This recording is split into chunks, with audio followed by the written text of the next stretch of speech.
In the modern era of interactive video entertainment, there is an absolute flood of cozy farming games. There's nothing wrong with making a game like this, and the genre has the potential to do really interesting stuff. However, there's just so many of them now that it's gotten to the point where they can sometimes feel super formulaic and like they're only interested in getting you hooked on the satisfaction that comes from raising crops and cows and all that. Lord knows there's an addictive quality to that gameplay loop. I mean, back in the day, Farmville had me throwing all shame out the window and spamming invites to every Facebook friend I had. That was until I discovered the way more cool and badass Vampires vs. Werewolves Facebook game. But anyways, before the modern era, and before even the Facebook games era, way back in the day, if you wanted your cozy farming fix, there was pretty much only one game that had your back. The game that dominated the farmer's market was, of course, Harvest Moon. You had hit after hit in this legendary series that dates all the way back to the Super Nintendo. Every installment somehow managed to have cuter and cuter cows, which of course single-handedly put them on top of the farm game world. There was something here in Harvest Moon beyond just the satisfaction of farming though. There was a sense of life to the village and the surrounding nature. You'd come to know every inch of these maps by the end of things, and it'd feel so cozy, you know, like a digital warm blanket fresh out the dryer. But even though the map would become so familiar, there was also mystery in what could happen on any given day depending on what you chose to do. This kept things fresh and added some magic to a formula that didn't really change all that much as the series progressed. Despite the fact that Harvest Moon didn't really radically change anything over the years for its mainline series games, for what it wanted to be, it didn't really need to change that much.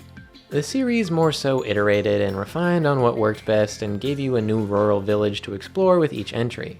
Look, plenty of games since the golden age of Harvest Moon have proved you can do a lot less and still suck someone's soul into a farming vortex.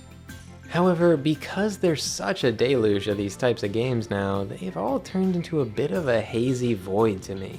So many are doing the same things that it's hard for them to really stand out, and even with all this iteration, still no one's managed to make a better fishing minigame than the one in Toontown. So, it begs the question, what if you wanted to drastically change things up? Just what would happen if you took the typical rural idyllic vibe and hit it with a hefty dose of sci-fi futuristic post-apocalypse type vibes? Well, that's exactly where you'd get Before the Green Moon. Psych, it's still goddamn Harvest Moon. Okay, I don't have that much to say about Innocent Life of Futuristic Harvest Moon, but I do think it's funny that I thought Before the Green Moon was such a revolutionary futuristic twist on Harvest Moon, only to realize this aesthetic mix-up was actually already done within the Harvest Moon series. Who knows though, maybe the developers Turnfollow were huge Innocent Life fans the whole time and took it as an influence. Lord knows they weren't shy about taking some of the more obscure aspects of the Harvest Moon series and shining a light on them.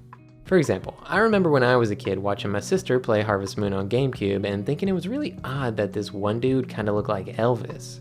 And ever since then, I've dreamed of an indie game coming along and paying homage to this genius character design.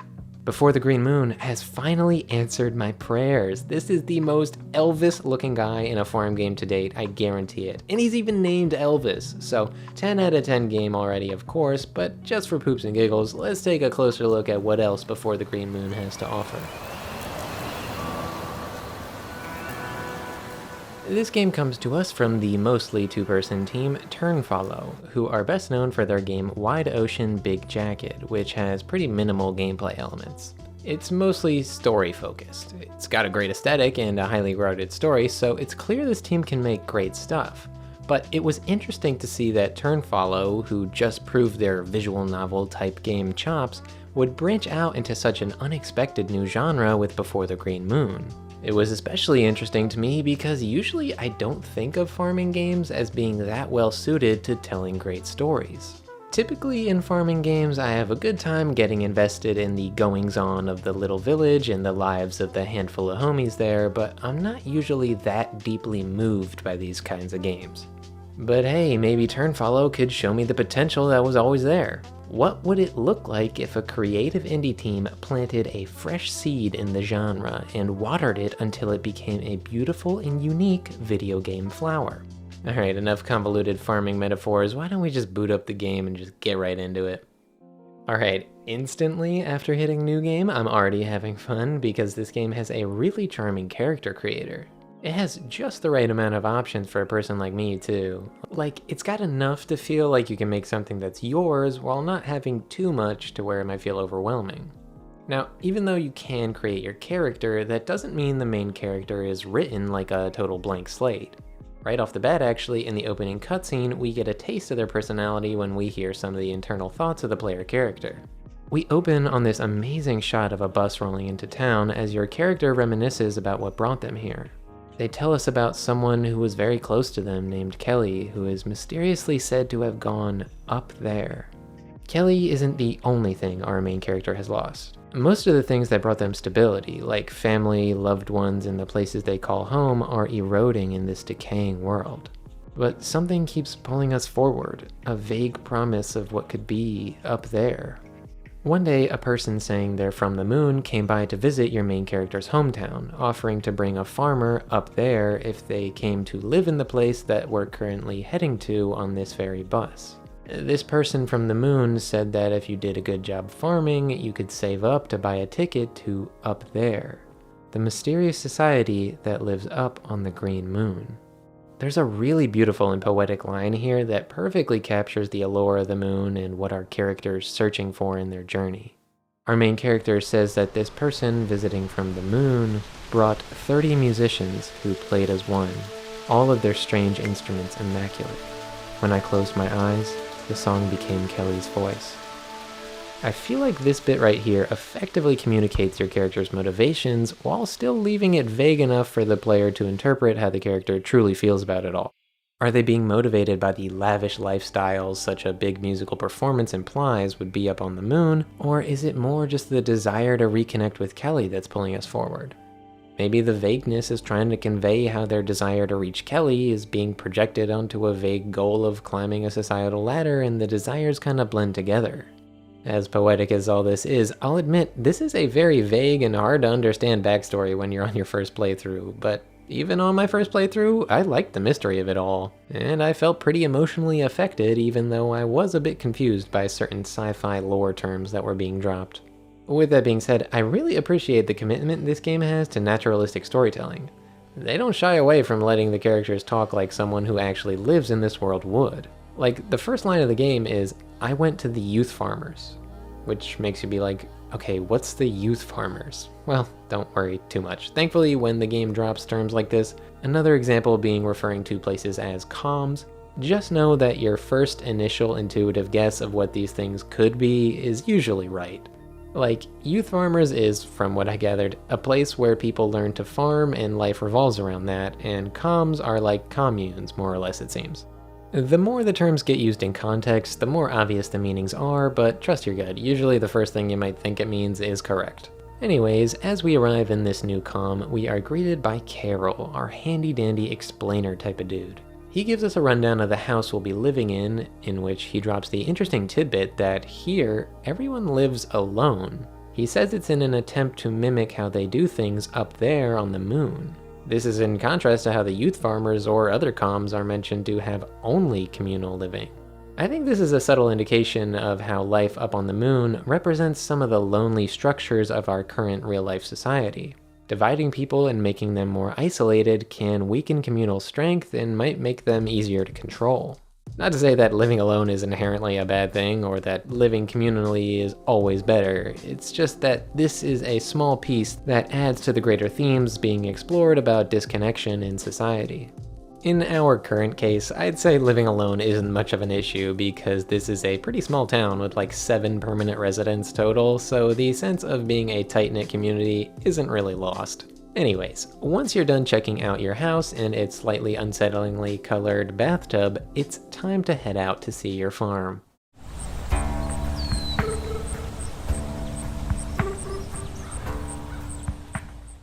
Now, I gotta mention that instantly after seeing my farm, I was super charmed by this visual style. I just love how they did the graphics for this game. For the environments, the way they texture things to add depth and a nice shine to everything gives this nice pre-rendered background vibe to the models, which are actually current rendered. The house you live in, for some reason, keeps reminding me of the cat slide from Final Fantasy VII. Just some nice domes, I guess? I don't know why, but it also kind of looks a bit like some stuff from Riven, the sequel to Myst. I really wonder what kind of stuff they were looking to as they developed this awesome visual style. There's such a nice amount of low polyness for stuff, especially the characters. They got these round-ass snow cone hands from Harvest Moon 64. More hands should just be circles is all I'm saying. Anyways, Carol uses his snow cone hands to show you around your beautiful farm, letting you know what different stuff does as he explains the mechanics that'll go into the farming gameplay loop.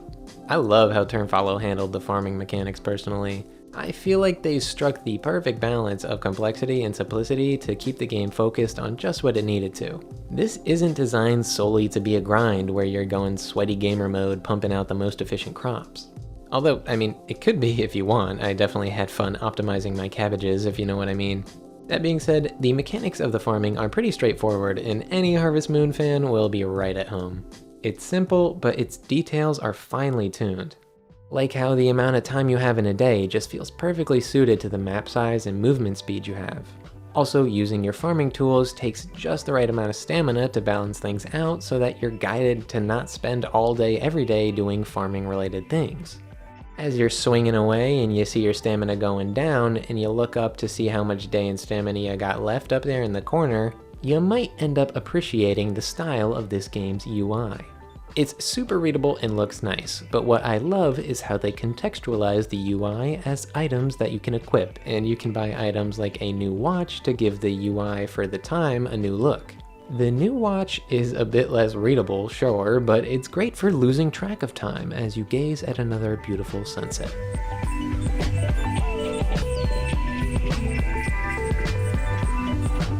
Just like how you can upgrade your watch, you can of course upgrade your tools as well. You get new stuff like the watering can that somehow manages to water like 6 spots at once. These have great auto-targeting systems, and using any of the tools moves your character automatically to the right spot in this way that just makes farming feel so smooth and effortless. It's really great. You can often water like your entire farm while barely touching the control stick. And if you've played some of these older farming games where it's a bit finicky where exactly you're aiming, this is just the perfect quality of life solution to all of that stuff. Everything starts to feel even better over time when you realize that new tools also use less of your stamina. This switches up the pacing of farming over time to try and match where the player's desires are probably at in that stage of the game. I think they really nailed that satisfying progression loop that's crucial to a farming sim, where earning more money gets you better equipment, which allows you to farm more efficiently, which gets you more money for better stuff until you've absolutely dominated the moonrise market.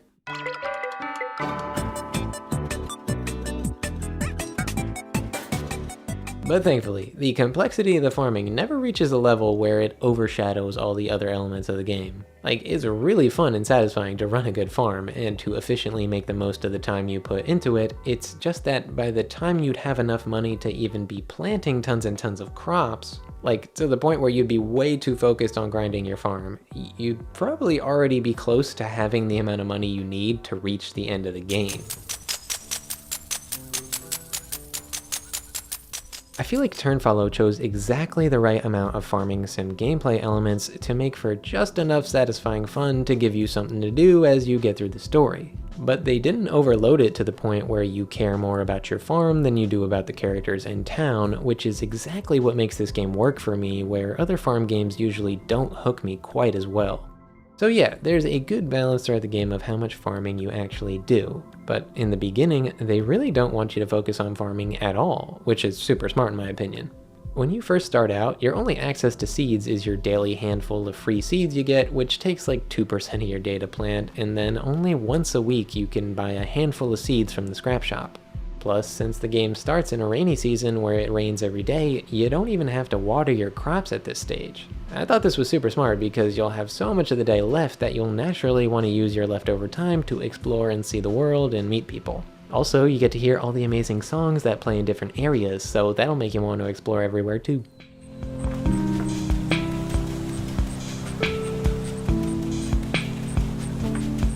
But you know, even if you weren't instantly hooked by the pure joy of exploration and you were only motivated by money, well, it turns out the best way to make money in the beginning of the game is actually exploring, so joke's on you. There are these snails everywhere in the world that you can collect and then sell for a decent amount. And trust me, I made a very happy noise anytime I saw one of them.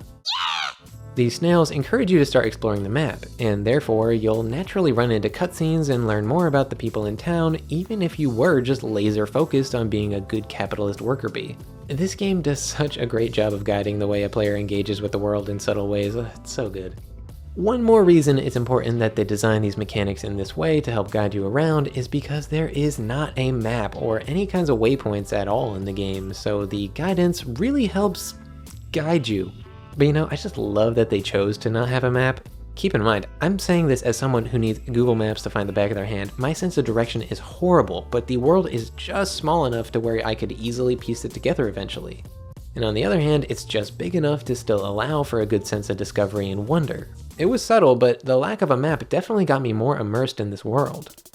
I love the camera changes they added when you reach certain obscure spots of the map. It'll shift your view towards a really pretty vista in a way that reminded me of Eco, and it did such a good job of making the world feel bigger than it truly is.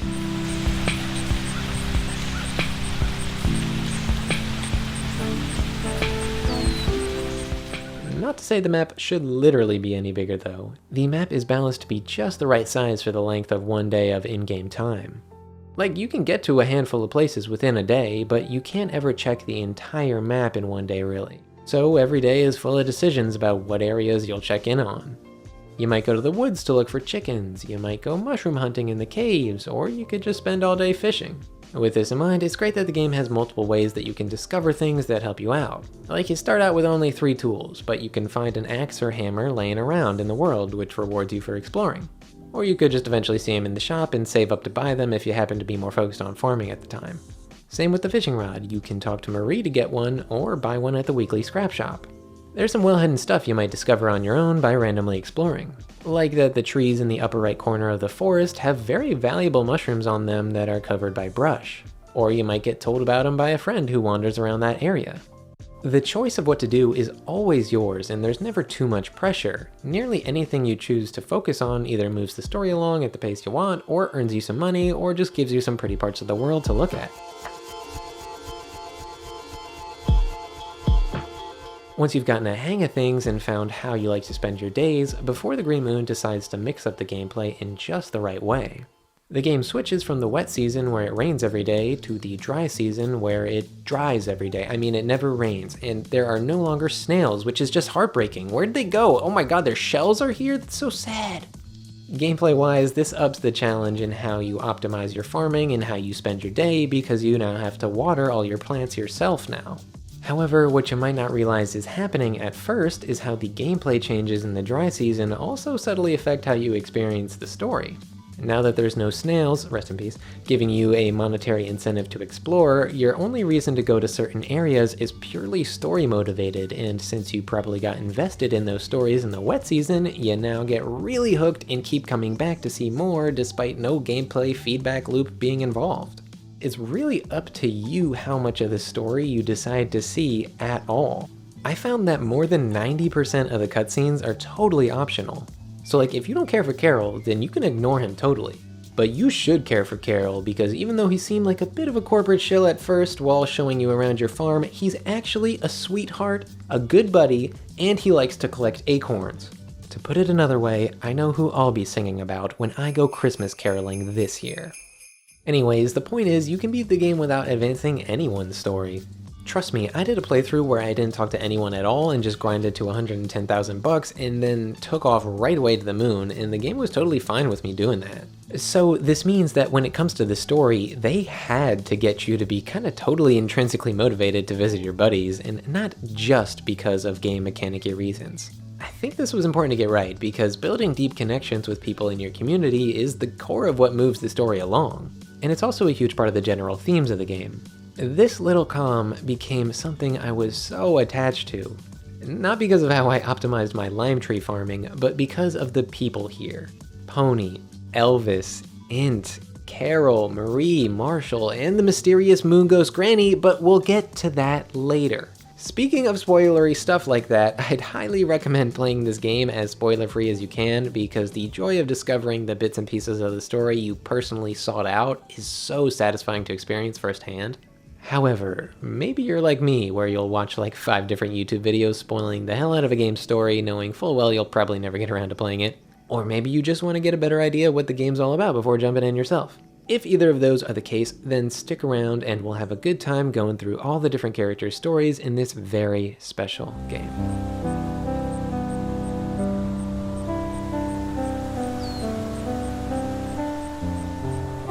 First things first, let's start with Pony's story. Mostly because her story left the biggest impression on me emotionally and single-handedly changed my views on the entire farming game genre, no big deal. Funny enough though, as much as I connected with Pony, when you first meet her, she's kinda put off by you, and you might also feel the same way about her. First interactions in the game are kinda just like this in general. It's kinda like the vibe you'd get playing Animal Crossing on the GameCube, where villagers weren't usually just instantly nice to you when you first meet them, but after checking in with them a few times, you'd get to know each other and become BFFs. With Pony, around I think the 3rd time I visited her, it was bright and early in the morning, and she was kinda cranky that I barged into her house for no real reason, which I thought was a funny acknowledgement of how you as the player are kinda just barging into people's houses trying to trigger cutscenes with no real reason to visit their house. Anyways, despite me thinking she was annoyed, I was surprised to find that 2 days later, she came over to my house first thing in the morning to say hi. She assumed it was a good time to catch me, said she got the impression I was an early riser, which was just so charming to me because it felt like my choices were influencing the story in a small way. From then on, I started to really like Pony and would look forward to chatting with her about her latest plant seed inventions, like this potato dog thing that's somehow alive, and it's just the best thing ever invented, hands down. In my chats with Pony, she'd often tell me about how her friend Luline went up to the moon and that ever since they lost touch. Now Pony plans to go there too, but it just never seems to quite work out. In the back of my head, I'm thinking, no, please don't leave, Pony's the best! And right as that feeling sets in, the game turns around and makes it a point of conflict in the relationship that I'm planning to leave to go to the moon.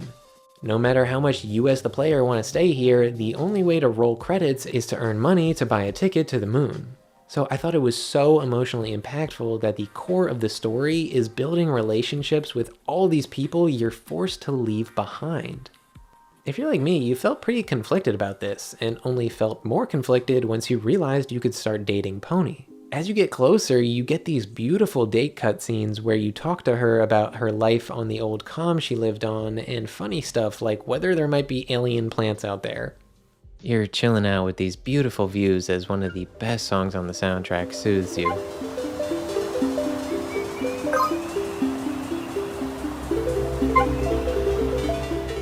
These dates have some of the best written bits in the game, like this scene where Pony starts talking about how quiet it is up on the moon. She says that quietness is something she has to keep in mind when designing plants. Some plants need noise to survive, and so you need to surround those plants with big fans and this other kind of plant called the rustler, which makes a lot of noise when wind goes through it. The layers in this metaphor really blew me away and touched me. I think she's talking about the need for community for some types of people to thrive, and how sometimes the most sterile, clean, and quiet environments are terrible for some people. Some people need to be around other people, talking, making noise with them, and thriving together.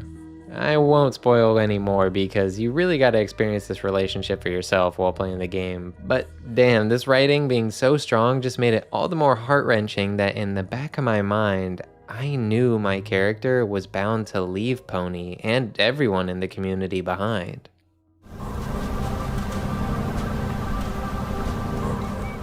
Everyone who visits your town from the moon are people who you can't even talk to, and they leave litter everywhere, showing a lack of care for your community and the Earth in general. They seem pretty disconnected and individualistic.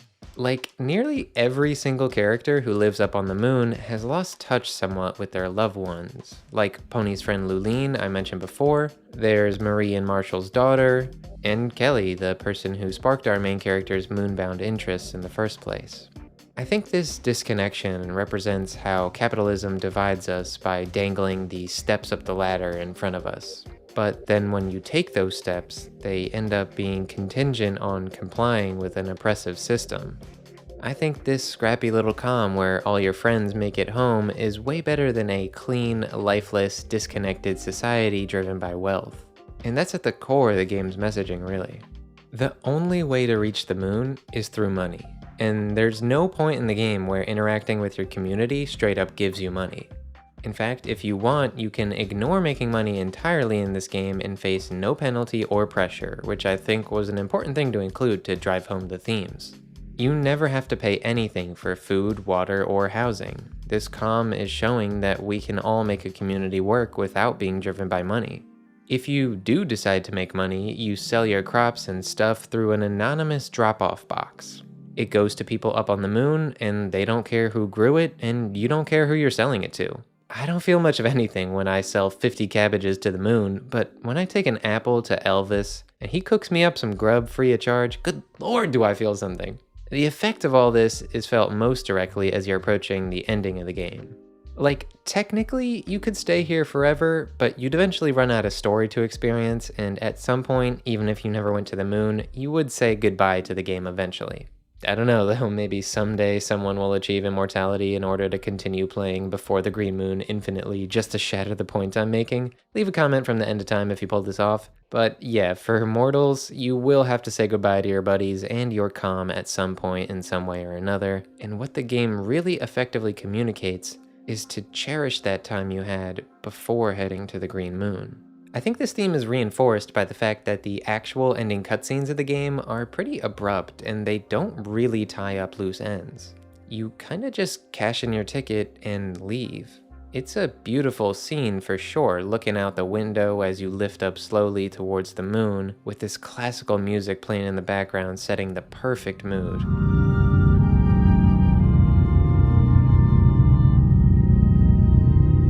However, that's kinda it. There's not much more text at all, really. There's no satisfying narrative conclusion in a way that you kinda might expect from most games. The goodbyes you say before leaving are given way more narrative weight to them than this ending, which makes leaving have this air of melancholy instead of the typical feeling of triumph most games try to convey when you beat them. So let's look at what's being done here. It's like turn follow is using your natural inclination to want to farm to earn money because, well, this is a farming game, to then hit you with emotional gut punches you weren't expecting at all. Usually in a game like this, you'd be rewarded narratively with a happy ending for embracing those kinds of mechanics. However, here, your reward is leaving behind your friends and your community, which makes you feel a strange kind of beautiful sadness that makes you appreciate the true meaning of the game. It reminded me of Shadow of the Colossus in that way. You know how it used video game genre expectations to lull the player into a false sense of security about what they're doing. By the end of the game, I totally regretted spending my time earning all that money because it ended up just being used to leave my friends. And I can't leave Elvis, he's way too damn cute. Pro tip, if you play this game, make sure to date Elvis. Without this scene where you dance with Elvis, I don't know where my life would be.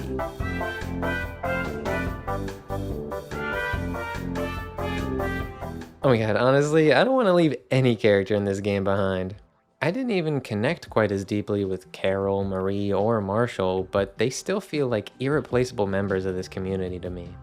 I think part of that is the scope of the cast that Turnfollow landed on. Because there are so few people to interact with, they all have their time to shine. Marie and Marshall were really cool. Their little area by the water was the perfect fishing spot, and I really like the little detail over here that there are always 2 bottles chilling on this corner. Usually bottles are randomly generated around the map, but I like that these 2 bottles always spawning here kinda implies that Marie and Marshall chill here together every night. I like to imagine they watch the sunset together. Marie will often tell you about where she used to live, and it paints a picture of a world just before things got as bad as they are now. Before the environment got so abused that barely anywhere is habitable anymore. She comes off a little sad a lot of the time, but there's clearly still hope and joy in Marie and Marshall's cute seaside life. You see cute moments in their relationship, like Marshall getting a boat for Marie that she gets all excited to fix up, and you also see really touching moments when they tell you about their daughter who moved up to the moon, who they feel a little disconnected from. Just some really well-defined personalities here, and great character designs too. I just love these 2. Now moving on to Carol, I probably connected with Carol the least, but eventually I found him super interesting as a character. At first, he comes off like a bit of a corporate mouthpiece or something, but pretty quickly you realize he's just trying to help you, like he's just doing his job. And over time it becomes clear he cares way more about his community than the Moon Company. There's some interesting explorations of this world's lore told through Carol also. Like how he reveals that guns and war have been banned for so long in this world that it's a bit of a foreign concept in this comm. Where Carol is from, though, it wasn't. He served in the Navy, and they have a history of war games and replica war stuff that are all over Carol's house. This leads to interesting explorations of his character and his thoughts about his favorite tabletop war strategy game. He's clearly passionate about it, but there are parts of him that know glorifying war isn't the best. As an anti-war person who loves tactical RPGs myself, I could relate to Carol's complex feelings about the subject.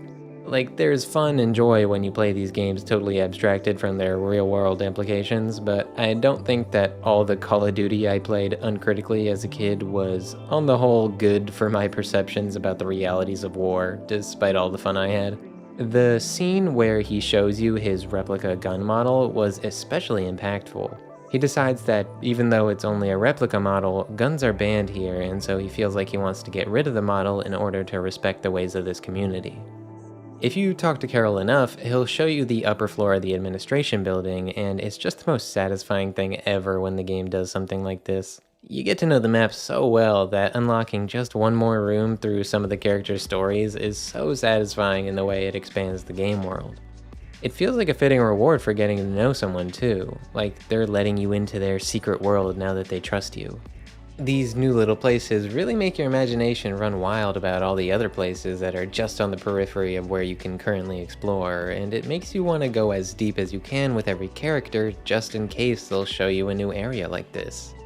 It's such a simple but such a fun idea. Honestly, there's not even really anything to do up here in Carol's unlockable area other than start like a mini aquarium, I guess, but who cares because it's cool, and so is Carol. You know, Carol's a character who really snuck up on me, and I appreciated him more and more over time. But there's one other character I haven't really mentioned that was definitely not a slow burn. Let me give you a hint who it might be. It's Int. I don't know why I did that. It's Int.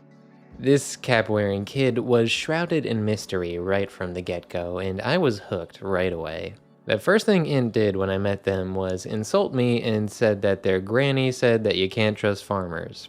So of course I thought, I've played Animal Crossing on GameCube, this just means I have to talk to them once a day for a while and then we'll be BFFs. Well, as the days passed, that kinda happened. Int stayed pretty reserved, but we definitely started to bond over time, and I got really invested in seeing where their story was going. After a while, Int started building some mysterious machine in their yard.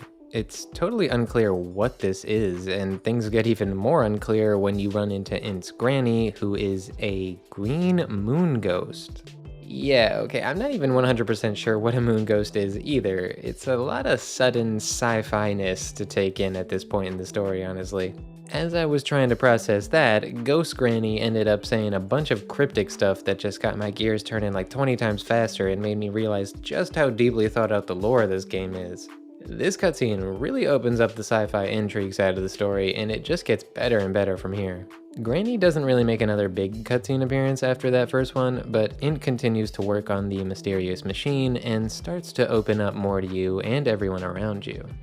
Once you've become close enough friends with Int, you can even start having these cute meetups between yourself, Int, Elvis, and Pony. It's like you're this super cute found family, which only makes you feel so many more emotions when you find out what Int's machine is. Right here, you get hit with one of the biggest mind-blower cutscenes in the game. Now, I honestly don't want to spoil this. This is the ultimate spoiler warning of Ultimate Destiny, trust me, it's just too good. I am now forcing you to play the game so you can come back and talk to me about this because I've been obsessed with Int's story for way too long now, and honestly, I need all y'all's help to untangle exactly what's even going on here.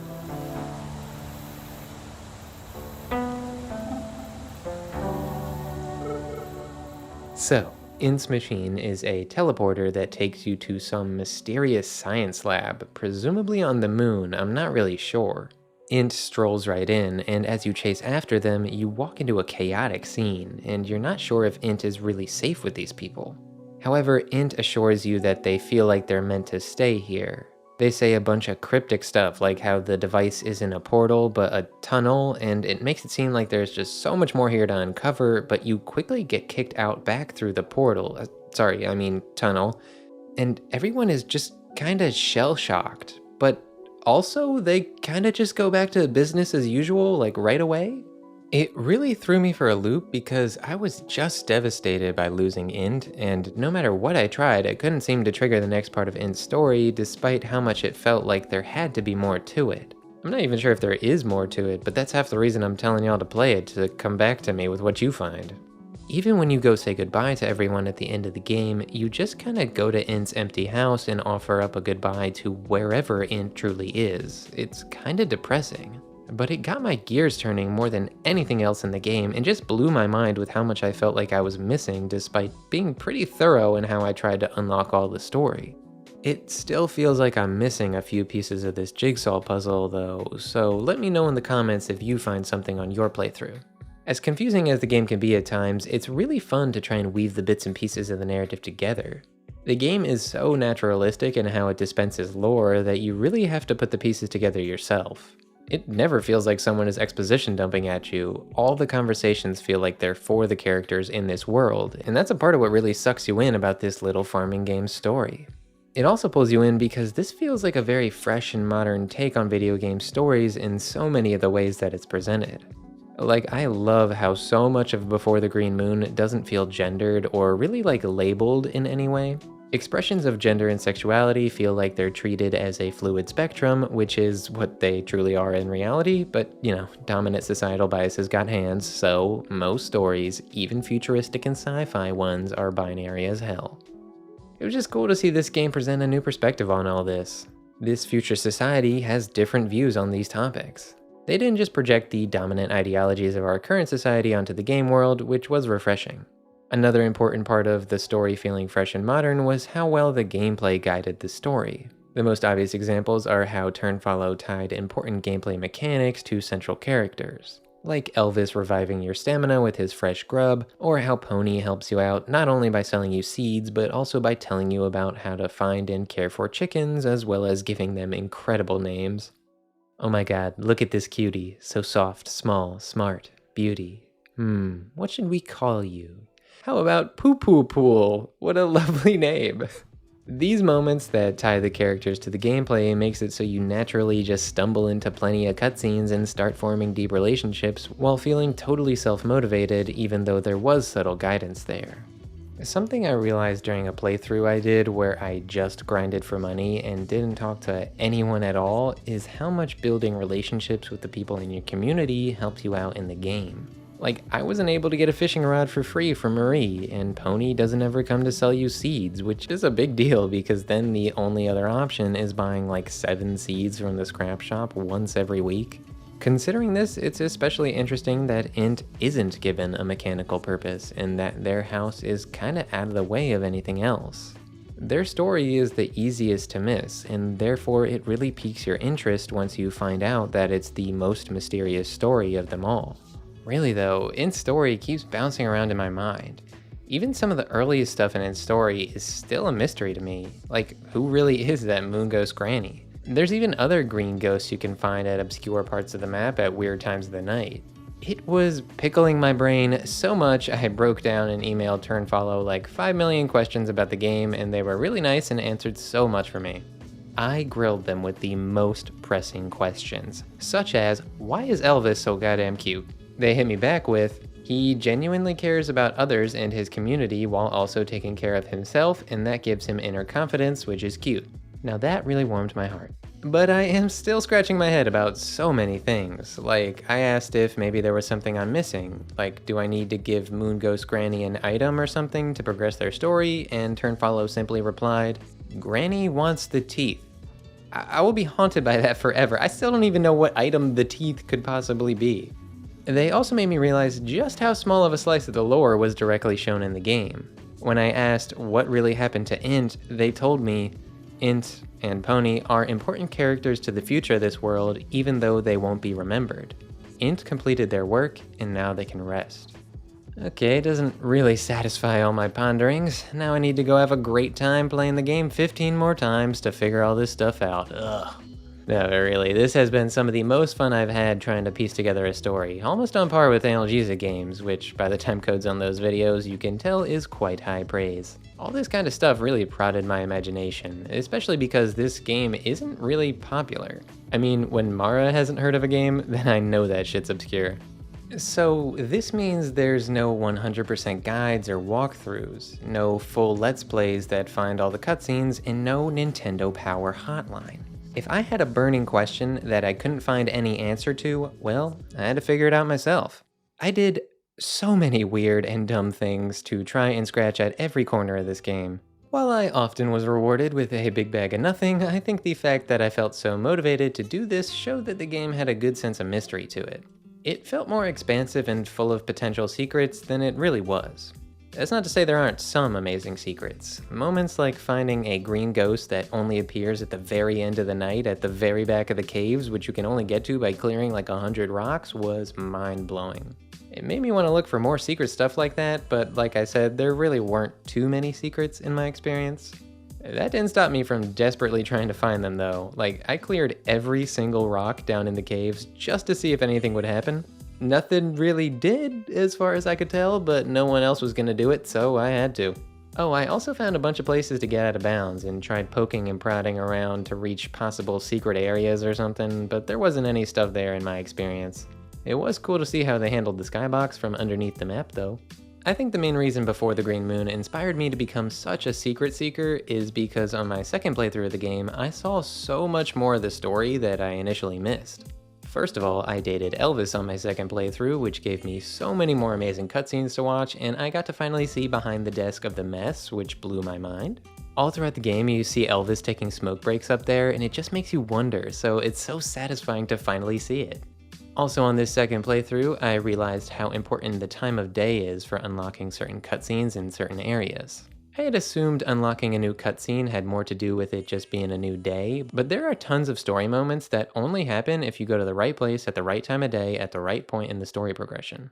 It's a bold move to let the player potentially miss so much, but that's part of what makes uncovering the story so engaging. I'm surprised there aren't more farming games with a real focus on their stories. After playing Before the Green Moon, it opened my eyes to how the genre is perfect for having the player grow attached to a small community of people, and the game uses that to its advantage really well. I cared so much about these characters that I didn't want the game to end the way it did, which was leaving them behind. I tried to figure out a way to get different endings by doing things like buying more than one ticket to the moon so I could bring a friend along or something. I couldn't get this or anything else I tried to work, and when I asked Turnfollow if there were even multiple endings, they confirmed that early in development there was a different ending where each character could come with you, but emphasis on leaving the game behind became the focus. Despite all my multiple playthroughs and endless scouring of the map, that really wasn't the point. The game was meant to be something you leave behind. I think the game wants you to accept the melancholy feeling that this story must end. Even if you never decide to go to the moon and roll the credits, there will come a time when you stop playing. So going to the moon is just a way to wrap things up thematically and isn't something you can change. And I'm glad you can't change that. They know how much it hurts to leave this community behind, and it really makes you cherish the time you had before you went to the Green Moon. Maybe that's the message of the title, actually. Cherish what you have right here and now. Don't be focused on some far-off goal or the incentive structures of larger society. Your smaller communities are what's really important. Take the time to appreciate them here and now, because life is always changing and you may leave them one day. They may leave you, but right now, let's sit around the bonfire and stare at the stars.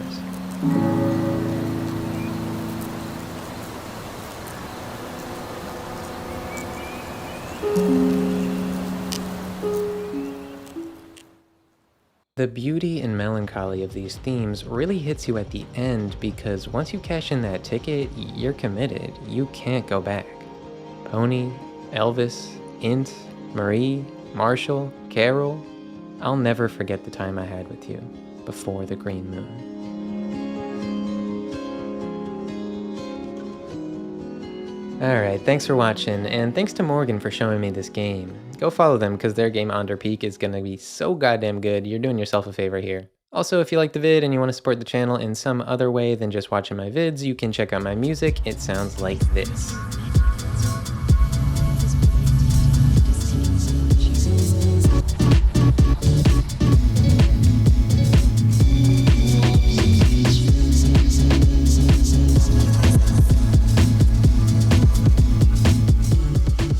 Well, time to go back to my cave. Don't worry, it's a cozy cave. It's got a big beanbag chair and my cat is there, so I'll see you next time I crawl out of my cave to tell you to play another amazing game. Have a slammin' day out there, people.